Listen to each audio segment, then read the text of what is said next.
कहानी की शुरुआत में हम देखते हैं कि एक आदमी अपना काम खत्म करके मशीन बंद करने ही वाला था, लेकिन उसने देखा कि केबिन का दरवाजा किसी भी तरह बंद नहीं हो रहा था। अपनी 3000 महीने की नौकरी बचाने के चक्कर में उसने नियम तोड़े और सीधे अंदर घुस गया। उस समय उसे बिल्कुल भी अंदाजा नहीं था कि ये कितनी बड़ी मुसीबत हो सकती है। उसके दिमाग में बस अपनी नौकरी बचाने की बात चल रही थी। उसने बस हल्के से ट्रे को खिसकाया और केबिन का दरवाजा खट से बंद हो गया।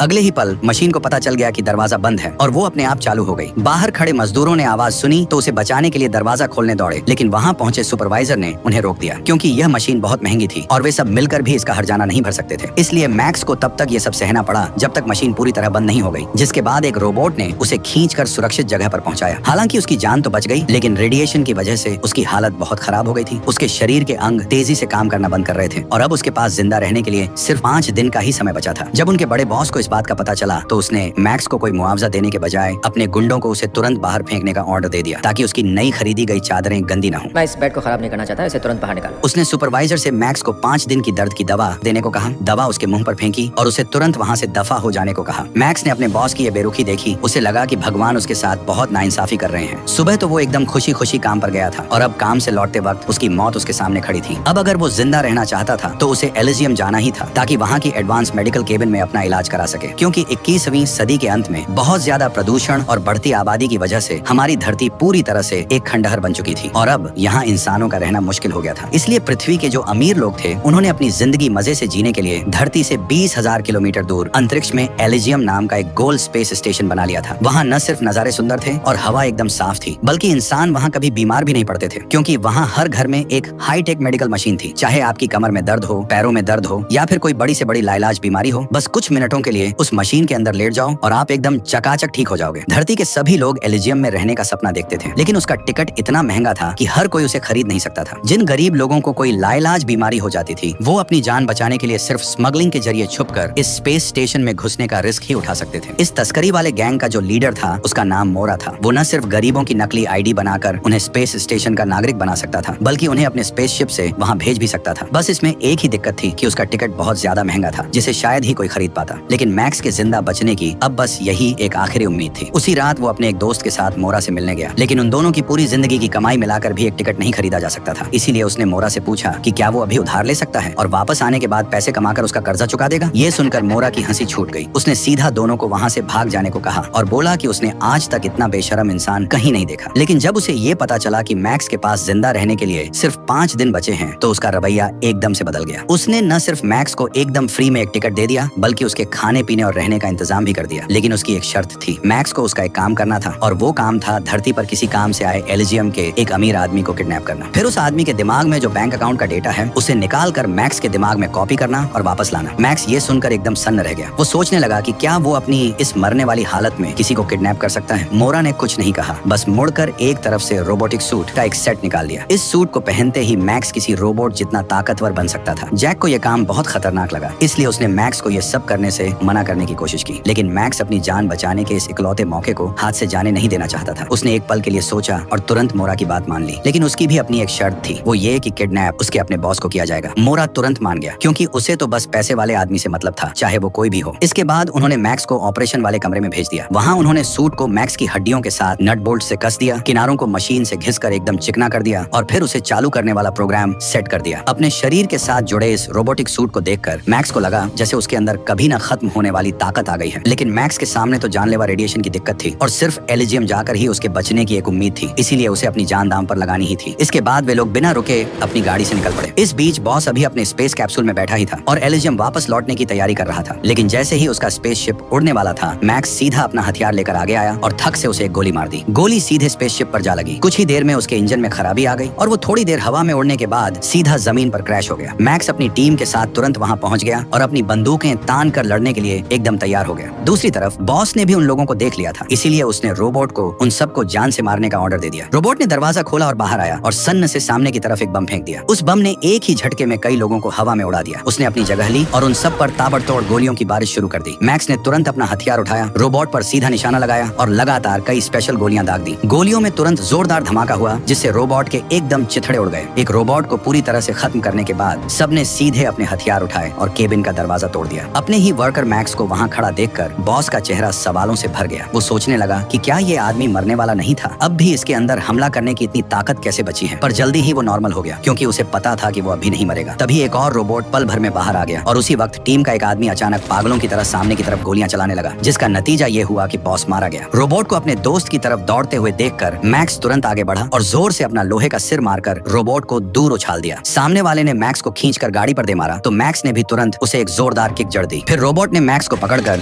सीधे कार पर पटक दिया, लेकिन मैक्स ने मौका देखते ही रोबोट को कार से नीचे फेंक दिया और उसका सिर कसकर पकड़कर एक जोरदार झटके में धड़ से अलग कर दिया। दूर मौत से लड़ रहे बॉस को देखकर उन्होंने एक सेकंड की भी देरी नहीं की और तुरंत उसके दिमाग से डेटा निकालना शुरू कर दिया। लेकिन इस नाजुक मौके पर उन्होंने अचानक दूर से फौज के एक स्पेसशिप को आते हुए देखा। ये देखकर एक पल के लिए सब बुरी तरह घबरा गए कि अब क्या करें। बड़ी मुश्किल से डेटा ट्रांसफर पूरा हुआ, लेकिन उन्होंने देखा कि वो तो सिर्फ बेकार का कोड था। स्पेसशिप को अपने एकदम करीब आते देखकर सबको अपनी जान बचाने के लिए भागकर गाड़ी में बैठना पड़ा। क्रूगर ने जब उन्हें भागते हुए देखा तो उसने सीधे उन पर 2 मिसाइलें दाग दी। वो तो शुक्र है कि मैक्स ने वो रोबोटिक सूट पहना हुआ था, वरना अब तक उसके टुकड़े टुकड़े हो गए होते। जैसे ही उसने अपना हथियार बाहर निकाला, क्रूगर ने अपना एक पैर उठाया, एक मुक्का जड़ा और फिर तेजी से एक जोरदार वार किया। क्रूगर ने तेजी से अपना खंजर निकाला और मैक्स के पेट में घोंप दिया। पेट से तुरंत खून की धार बहने लगी। जब वो मैक्स का सिर धड़ से अलग करने ही वाला था, तभी जैक ने गोली चलाकर उसे रोक दिया, लेकिन जैक की गोली से क्रूगर का बाल भी बांका नहीं हुआ। क्रूगर आगे बढ़ा, उसने एक वार किया और फिर सीधा उसकी छाती पर वार करके उसका काम तमाम कर दिया। मैक्स ने बड़े दुखी मन से अपना हथियार उठाया और पागलों की तरह उस पर टूट पड़ा। हालांकि क्रूगर ने उसे अपनी ढाल से रोक लिया, लेकिन फिर भी वो झटके से बेहोश हो गया। दुश्मनों की पूरी फौज को वहां आते देखकर मैक्स को मजबूरी में अपने दोस्त की लाश को वहीं छोड़कर भागना पड़ा। क्रूगर भी तुरंत स्पेसशिप पर चढ़ा और उसका पीछा करने लगा। आखिरकार एक बूढ़ी औरत की मदद से मैक्स एक बड़े ट्रक के नीचे छिप गया और उन लोगों की तलाशी से साफ बच निकला। ये देखकर क्रूगर गुस्से से पागल हो गया और गालियां बकने लगा। तभी उसके एक आदमी ने उसे एक बड़ा राज बताया। दरअसल उसने बॉस और मैक्स के बीच का जो ट्रांसमिशन रिकॉर्ड था उसे हैक कर लिया था और उसे पता चला कि उसके अंदर तो एलिजियम का ओपन सोर्स कोड था। इस कोड के होने का मतलब ये था कि एलिजियम का पूरा कंट्रोल उनके हाथ में आ जाएगा। क्रूगर को समझ आ गया कि ये कोई छोटी मोटी बात नहीं है, इसलिए उसने तुरंत अपने सारे ड्रोन हवा में छोड़ दिए ताकि मैक्स को चप्पे चप्पे पर ढूंढा जा सके। दूसरी तरफ मैक्स अपने घायल शरीर को किसी तरह घसीटते हुए अस्पताल पहुंचा ताकि अपनी नर्स दोस्त से अपना इलाज करवा सके। लेकिन इससे पहले कि वो अपनी दोस्त को ढूंढ पाता, खून बहुत ज्यादा बह जाने की वजह से वो बेहोश होकर गिर पड़ा। शुक्र है कि अपनी ड्यूटी से वापस लौट रही एली ने उसे सही टाइम पर देख लिया। इसके बाद वो तुरंत मैक्स को अपने घर ले गई और उसकी पट्टियां की। अगले दिन जब मैक्स की आंख खुली तो एली ने उससे पूछा कि उसे इतनी चोट कैसे लगी। मैक्स ने उसे पूरी सच्चाई बता दी। तभी एली की बच्ची अचानक वहाँ आ गई। मैक्स उस बच्ची को डराना नहीं चाहता था, इसलिए वो उठकर जाने लगा, लेकिन एली ने उसे रोक लिया। वो कैंसर के आखिरी स्टेज पर है। मैक्स को तब जाकर पता चला कि एली की बेटी को ब्लड कैंसर है और एली ने मैक्स के शरीर पर वो खास निशान देख लिया था, इसलिए वो चाहती थी कि मैक्स उसकी बेटी को इलाज के लिए अपने साथ एलिजियम ले जाए। लेकिन इस समय तो मैक्स के पीछे खुद दुश्मन पड़े हुए थे। वो सड़क पर कदम रखने की हिम्मत भी नहीं कर पा रहा था। बच्ची को एलिजियम ले जाना तो बहुत दूर की बात थी। उसने अभी दरवाजा खोलकर वहाँ से जाने की कोशिश ही की थी कि आसमान में उड़ रहे ड्रोन ने उसे देख लिया। मैक्स ये देखते ही तेजी से आगे भागा, जल्दी से छुपने की जगह खोजी, एक गाड़ी का शीशा तोड़ा और शीशे में ड्रोन की सही जगह देखने के बाद वो झटके से खड़ा हुआ और एक ड्रोन को मार गिराया। इस बात ने क्रूगर को बहुत गुस्सा दिला दिया। उसने तुरंत अपने आदमियों को मैक्स की तरफ पीछा करने का ऑर्डर दिया। जब उसे पूरा चक्कर लगाने के बाद भी मैक्स कहीं नहीं मिला तो वो सीधे एली के घर में घुस गया और एली को डराने धमकाने लगा कि वो मैक्स का अता पता बताए। एली को सच में बिल्कुल भी नहीं पता था कि मैक्स कहाँ गया है, लेकिन क्रूगर को उसकी बातों पर जरा भी यकीन नहीं हुआ और उसने एली को एक जोरदार थप्पड़ जड़ दिया। मुझे नहीं पता वो कहाँ है। क्रूगर ने देखा कि औरत ने कुछ नहीं बताया तो उसने सीधे माँ बेटी दोनों को किडनैप कर लिया। इस बीच मैक्स पूरे गुस्से में चोर बाजार गया और मोरा को खोज निकाला। अपने दोस्त के मरने से वो अंदर ही अंदर डरा हुआ था। उसने मोरा से तुरंत अपने इलाज का जुगाड़ करने को कहा, लेकिन उसे मोरा से एक बहुत बुरी खबर मिली। सिस्टम में खराबी आने की वजह से अब कोई भी स्पेसशिप धरती से उड़ान नहीं भर सकता था। मैक्स ने जिद पकड़ ली कि मोरा उसे किसी भी तरह ऊपर भेजे, लेकिन मोरा को सिर्फ इस बात की पड़ी थी कि उसके दिमाग का डेटा क्या है। मैक्स ने उसे साफ साफ मना कर दिया। तब मोरा ने उसे सीधा सीधा बताया कि अगर सामने वाले ने डेटा हासिल करने के लिए ही उड़ानों पर रोक लगाई है तो हो सकता है कि उस रोक को हटाने की चाबी भी तुम्हारे दिमाग में ही हो। मैक्स को मोरा की बात में दम लगा, इसलिए वो अपने दिमाग के अंदर का डेटा देखने के लिए राजी हो गया। मोरा ने जब ये डेटा देखा तो वो इतना हैरान हुआ कि उसका मुंह खुला का खुला रह गया। मैक्स ने उलझन में पूछा कि ये क्या बवाल है। मोरा ने बताया कि ये प्रोग्राम हाथ लगने का मतलब है पूरे के पूरे एलिजियम पर कब्जा करना। इससे न सिर्फ हर कोई एलिजियम का नागरिक बन सकता है, बल्कि मैक्स की जान और धरती के सारे लोगों की जान भी बचाई जा सकती है। लेकिन मैक्स को इन सब बातों में कोई दिलचस्पी नहीं थी। उसे तो बस इस बात की फिक्र थी कि वो ऊपर जाकर अपना इलाज कब करवा पाएगा। ये देखकर कि मोरा के पास कोई पक्का जुगाड़ नहीं है, उसने बाहर जाकर कोई और रास्ता खोजने का फैसला किया। मोरा ने जब देखा कि वो उसे रोक नहीं पाएगा तो उसने एक ट्रैकर उठाया और उसे मैक्स के शरीर पर चिपका दिया। इसके बाद मैक्स सीधा उसका पीछा कर रहे क्रूगर के पास गया और एक बम निकालकर उसे धमकाने लगा कि क्रूगर उसे इलाज के लिए अपने साथ एलिजियम ले जाए, वरना वो लोग कभी भी उसके दिमाग का डेटा नहीं निकाल पाएंगे। क्रूगर ये देखकर तुरंत राजी हो गया, लेकिन जैसे ही मैक्स स्पेसशिप पर चढ़ा उसने देखा कि एली और उसकी बच्ची भी वहीं बंधक है। हालांकि उन दोनों का ये जो छोटा सा आई कांटेक्ट हुआ था वो पास खड़े क्रूगर ने देख लिया। अपने शक को पक्का करने के लिए वो आगे बढ़ा और एली और बच्ची को जानबूझकर परेशान करने लगा। मैक्स के चेहरे पर गुस्सा देखकर क्रूगर समझ गया कि इन दोनों का रिश्ता कोई आम रिश्ता नहीं है। उसे पता चल गया कि मैक्स कभी बम फोड़कर इन दोनों की जान खतरे में नहीं डालेगा, इसलिए वो आगे बढ़ा और मैक्स से बम छीनने लगा। किसी ने सपने में भी नहीं सोचा था कि मैक्स का जोर लगने से एक गुर्गे का हाथ कंट्रोल स्टिक से टकरा जाएगा और स्पेसशिप तुरंत बेकाबू होकर गोल गोल घूमने लगेगा। अंदर बैठे लोग भी झटके खाकर हिलने लगे और बम भी छिटक कर बाहर गिर गया। आखिरकार स्पेसशिप बेकाबू होकर जमीन पर क्रैश हो गया। शुक्र है कि मैक्स और वो माँ बेटी किस्मत से बच गए, लेकिन जैसे ही वे लोग बाहर निकलने वाले थे, कारा ने जमीन से एक बोतल उठाई और मैक्स पर जोरदार वार कर दिया। मैक्स कुछ समझ पाता इससे पहले कि वो पीछे मुड़ता, सामने वाले ने उसे करंट वाली गन से बेहोश कर दिया। एली अपनी बच्ची को गोद में उठाकर पास की एक बड़ी सी हवेली में घुस गई और जल्दी से बच्ची को मेडिकल केबिन में लेटा दिया। लेकिन एलिजियम की नागरिक न होने की वजह से मशीन बिल्कुल भी चालू नहीं हुई। अपनी बच्ची की बीमारी ठीक करने के लिए उसने सीधे उसे पकड़ने आए एजेंट से मदद की भीख मांगी, लेकिन एजेंट ने उसकी एक नहीं सुनी और हाथ उठाकर एली को भी करंट मारकर बेहोश कर दिया। दूसरी तरफ मोरा ने देखा कि सिस्टम ठीक हो गया है तो उसने तुरंत मैक्स की लोकेशन चेक की। ये जानकर कि मैक्स एलिजियम पहुंच चुका है, उसने तुरंत अपने आदमियों को ऊपर जाकर मैक्स से मिलने के लिए इकट्ठा कर लिया। उसे ये नहीं पता था कि मैक्स अब बलि का बकरा बन चुका है। एली को ले जाते हुए देखकर मैक्स ने पूरी ताकत लगाकर खुद को छुड़ाया और अपनी ताकत से 2 लोगों को जमीन पर गिरा दिया। जब किसी का ध्यान उस पर नहीं था तो उसने कारा को एक जोरदार लात मारकर बेहोश कर दिया। वो तेजी से जमीन से उठा, अपने मुंह से तार को खींचकर निकाला और जमीन पर गिरे गुंडे को पकड़ लिया। एली और उसकी बच्ची को कहाँ रखा गया है ये उगलवाकर वो वहाँ से निकल पड़ा। दूसरी तरफ वे लोग बुरी तरह घायल क्रूगर को मेडिकल केबिन में ले गए। मशीन के चालू होते ही पलक झपकते ही क्रूगर का फटा हुआ चेहरा पहले की तरह एकदम नया हो गया। थोड़ी ही देर में उसे होश भी आ गया, लेकिन जब वो शीशे में अपना स्मार्ट चेहरा निहार रहा था तभी उसका बॉस बहुत दूर से उसे गालियां देने आ गया। उसे खरी खोटी सुनाई कि उसने न सिर्फ काम अधूरा छोड़ दिया बल्कि स्पेसशिप से रिहायशी इलाके में घुसकर हवेली के बाहर के लॉन को भी बर्बाद कर दिया। ये बातें सुनकर क्रूगर गुस्से से कांपने लगा। उसने एक मुक्के से शीशा तोड़ दिया और बॉस ने उसे पागल कह दिया। इससे क्रूगर ने अपने बॉस का असली चेहरा पूरी तरह देख लिया, इसलिए उसने सीधे शीशे का एक नुकीला टुकड़ा उठाया और बॉस की गर्दन पर जोरदार वार कर दिया। फिर उसने अपने आदमियों को एलिजियम के कंट्रोल रूम पर कब्जा करने का हुक्म दे दिया। उसी समय क्रूगर ने एक हाईटेक लड़ाई वाला कवच निकाला और उसे पहनकर वो मैक्स के दिमाग से डेटा छीनने के लिए निकल पड़ा। कैसे हो जाने मन? जब वो आदमी एली पर हमला करने ही वाला था, मैक्स अचानक वहां आ गया और उसे जोर से उठाकर फेंक दिया। सामने वाला अभी संभल भी नहीं पाया था कि मैक्स आगे बढ़ा और कारा के पेट में एक जोरदार वार किया, जिससे कारा फिर से दूर जा गिरा। कारा जैसे ही पिस्तौल निकालने वाला था, मैक्स ने एक झटके में उसकी गन दूर फेंक दी। फिर उसने कारा के पेट में एक और जोरदार मुक्का जड़ दिया। मैक्स ने उस आदमी को उठाया और जोर से जमीन पर पटक दिया। वो बस आगे बढ़ने ही वाला था कि अचानक कोई अंदर आ गया। उसने उस आदमी को उठाया और सीधे बाहर फेंक दिया और तेजी से गोलियों से खुद को बचाया। क्योंकि मैक्स के पास कोई हथियार नहीं था, इसीलिए उसे तब तक इंतजार करना पड़ा जब तक सामने वाले की गोलियां पूरी तरह खत्म नहीं हो गईं। और फिर उसने तेजी से हथियार उठाकर पलटवार कर दिया। थोड़ी ही देर में सामने से गोलियों की आवाज आनी बंद हो गई। इसके बाद वो एली को लेकर तेजी से भागा, लेकिन जैसे ही वे दोनों लिफ्ट में घुसे, मैक्स ने वहीं रुकने का फैसला किया। उसने एली को बात करने वाला एक डिवाइस दिया, उसे अपनी बेटी का जल्दी इलाज करने को कहा और बताया कि इस बार मेडिकल केबिन का इस्तेमाल बिना किसी पासवर्ड के भी किया जा सकेगा। फिर उसने सीधे लिफ्ट का दरवाजा बंद कर दिया। दरअसल एली को बचाने जाने से पहले ही उसने देख लिया था कि मोरा एलिजियम पहुंच चुका है। अगर वे एलिजियम का प्रोग्राम बदल दें तो एली की बेटी मेडिकल केबिन का इस्तेमाल कर पाएगी। इसके बाद उसने अपने 2 लोगों को एली की सुरक्षा के लिए भेजा और बाकी लोग उसके साथ मेन कंट्रोल रूम की तरफ चल पड़े। लेकिन ठीक उसी समय क्रूगर अपने नुकीले डार्ट्स लेकर सामने आ गया। उसने हाथ उठाया और एक डार्ट सीधा एक गुर्गे की छाती के आर पार कर दिया। मैक्स और बाकी लोग पल भर के लिए बम के धमाके से एकदम सुन्न रह गए। वो थोड़ा संभला और तुरंत अपना हथियार उठाकर पलटवार करने लगा। क्रूगर को उड़ाकर दूर फेंकने के बाद दोनों ने जल्दी से भागने के लिए दरवाजा खोला, लेकिन केबिन का दरवाजा पूरी तरह बंद होने से पहले ही क्रूगर ने उन्हें फिर से रोक लिया। इस समय मैक्स के शरीर में अचानक बहुत तेज दर्द उठने लगा। वो दर्द के मारे आगे नहीं भाग पा रहा था। क्रूगर ने सही मौका देखा, एक लंबी छलांग लगाई और दोनों के एकदम सामने आकर खड़ा हो गया। वो अपना खंजर निकालकर उनकी तरफ बढ़ने लगा। मैक्स ने तेजी से अपनी तोप सेट की। क्रूगर ने हाथ उठाया और सीधे मैक्स को थप्पड़ मारकर दूर कर दिया। फिर उसने अपनी ताकत जुटाई और मैक्स पर एक जोरदार वार किया। मैक्स इतना बुरी तरह पिट चुका था कि हिल भी नहीं पा रहा था। मोरा ने सही मौका देखा, अपना सिर जोर से क्रूगर के सिर पर दे मारा, जिससे क्रूगर दूर जा गिरा। उसके हाथ से हथियार भी नीचे गिर गया। फिर उसने अपना खंजर निकाला और दोनों के बीच फिर से आर पार की लड़ाई शुरू हो गई। लेकिन कमजोर हो चुका मैक्स बिल्कुल भी उसकी टक्कर का नहीं था और थोड़ी ही देर में वो बुरी तरह पिट गया। ऐसा लग रहा था कि क्रूगर मैक्स को सीधे जान से मार देगा, लेकिन उसने आगे हमला नहीं किया, बल्कि एक तरफ खड़ा होकर अपनी जीत का घमंड भरा भाषण देने लगा। मैक्स से ये सब बर्दाश्त नहीं हुआ। उसने अपना पूरा जोर लगाकर क्रूगर को नीचे फेंक दिया। दूसरी तरफ मोरा ने भी मेन कंट्रोल रूम का दरवाजा खोल लिया था और उसने अपने दिमाग को कंप्यूटर से जोड़ लिया था। लेकिन जब मोरा प्रोग्राम को नया करने वाला था, तभी फिर से एक बड़ी गड़बड़ हो गई। उसे पता चला कि जैसे ही डेटा ट्रांसफर पूरा होगा मैक्स मर जाएगा। उसने मैक्स को ये बात साफ साफ बता दी, लेकिन मैक्स का बर्ताव एकदम शांत था क्योंकि वो पहले से ही ये बात जानता था कि उसके साथ क्या होने वाला है। फिर उसने डिवाइस से एली से बात की। उसने कहा कि वो अपने बचपन का वादा पूरा नहीं कर पाएगा और अब जिंदा धरती पर वापस भी नहीं लौट सकता।